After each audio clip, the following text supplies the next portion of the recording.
I'm Hamasa. Welcome to my channel. If you have been here before, welcome back. And if you haven't, please subscribe to my channel. I put out videos for self-help, personal development, and just overall emotional and mental well-being. Welcome to my page. This week, I wanted to discuss the topic of how to stop yourself from negative thoughts. Now, this is something that I myself struggle with. It's very easy to fall into this routine of overthinking, and before you know it, you're feeling very anxious and very uncomfortable, and really it's all in your head, not what's going on around you. So I feel like it's very important for us to learn the skill and understand that when these thoughts keep reoccurring, or you're constantly thinking in a negative way, then all you're doing is that you are making yourself relive that situation over and over again, when in reality it's very different. It's either a trauma that happened to you in the past, or you're anticipating something that's going to come up.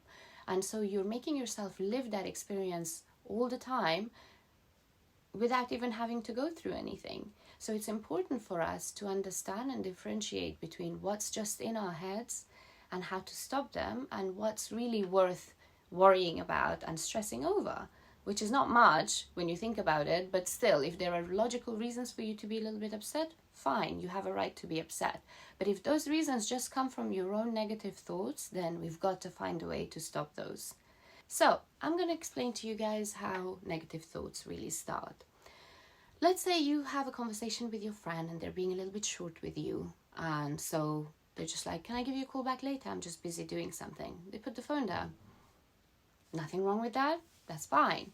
But if you're someone who overthinks and has a tendency of just really thinking negatively all the time, to you, the minute they've put that phone down, it's already like, did I do something to upset them? Did I say something? Has something happened? Is she mad at me? Is she annoyed? Why was she so short? What's her problem? What's wrong? Why? Where? How? You are now overthinking that situation, and you are driving yourself crazy. And for all you know, your friend could have just been busy baking and couldn't speak to you right there and then. But because you're an overthinker and you're someone who always tends to think the worst of the situations, you have now worked yourself up. You're angry towards your friend. You might be resentful, or you're upset. You're feeling anxious and nervous because you feel like you've done something wrong. And all of this for nothing. So it's very easy to start overthinking, overanalyzing, and running away with your thoughts. The reason that happens is that if you naturally tend to do that, like driving home, if you have a certain route that you take home all the time, and you're very comfortable with that route because you know it like the back of your hand, you don't really pay that much attention to the direction because you know where you're going, you know every bump on the road, every twist, every turn. So it's easy, it's comfortable. But if you take a new route home and you don't really know it that well, you're a lot more attentive. It's a little bit more harder for you. You have to pay a little bit more attention because you're not familiar. And so it takes practice to get there. That's the same way that your brain waves work. If you're constantly thinking negatively and you are practicing and strengthening these negative pathways in your brain, then it's very easy for you to keep falling back into that because it's easy and comfortable. Because those are the strong pathways in your brain. The positive ones and the ones that think differently are not being used that much. So they're just, decaying away and not being used, and it's uncomfortable for you. The minute you start thinking differently, it makes you feel like, oh, come on, who am I kidding? Because you haven't used those pathways, you don't have the practice, and you just don't know how. So all I'm going to teach you guys, this one tip, is to just bring yourself back and start using your positive pathways in your brain.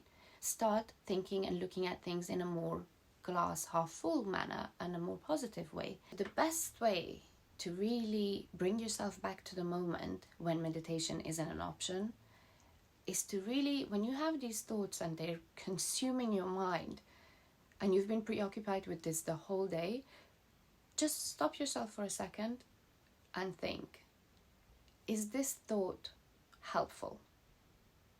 Is this thought relevant to to what's happening around me right now, where I am, who I'm with. And is this thought beneficial for me? So helpful, relevant, beneficial, positive. Does it make me feel good when I'm thinking about it? But the most important one, is it helpful to me? And most often you'll realize that whatever you're thinking about, wherever your mind has gone, is literally scenarios that you've made up in your head. And what happens with overthinkers, every time you think of that scenario, in your mind, you're adding more and more detail to the scenario. So if you think that someone was very disrespectful towards you the first time round, you may think of the situation. The second time round, you remember the colors they were wearing and what you were wearing and where you guys were standing, or they were sitting, you were standing, so details turn up. The next time round, you remember all the other details. So by the time you have thought about this altercation or an argument or disagreement 20 times over, you've added so much detail that in your head, it's now your reality. It looks realistic. Surely you couldn't remember that much detail if that's not what happened. That's just your brain trying to trick you, because you're overthinking about it so much. You start convincing yourself that all these details and all those things really happened, or they were there, and you're just putting your body through that trauma over and over again, because your body doesn't know the difference between what's really happening and what's your imagination. So if your brain is sending the same sort of brain waves and signals to your body, then your body thinks that it's going through that trauma over and over again. So you just need to think about, is this really helping me? Is this really relevant to my situation right now? Is that really going to bring me anywhere or resolve anything? And the minute you start putting this question to yourself and you're deep in your thoughts, you actually start feeling a little bit silly, and you actually start thinking, well, no, why am I doing this? Why am I sitting here thinking of a message that I got sent 2 weeks ago when someone was being a little bit dismissive, and I let that now 2 weeks later play up on my head, and I'm really getting angry? How is this helping me today with the things that I'm doing? It's really not. Let me stop. And if you start applying that every single time a negative thought comes to your head, and you can practice to bring yourself back and ask, is this thought helpful? Is this relevant? No. It's then really easy for you to snap out of that way of thinking. And you are then retraining your brain and teaching your brain that going down that negative pathway is not the only option. There are ways of looking at things, and there are ways of thinking differently. So in matter of time and practice, you will be able to just be very indifferent to situations and really pick and choose the things that benefit you and help you in your day. And that way you're staying mindful and you're staying present. So then when you consciously choose to think differently, you're consciously making your brain alert and realize that it's running away and it's not in the present moment. You will slowly be getting in the habit of just being in the present moment and only dealing with situations that straight away affect you, have a direct correlation to your day, and are relevant to what you're doing and are helpful to you. It's just one simple hack, one simple trick to bring you back to the moment and really make you realize how far away in your mind and in your head you are. I hope that you guys found this video helpful. If you have, please subscribe to my channel, like and comment on this video, and I'll see you guys again here soon. Thank you. Mwah.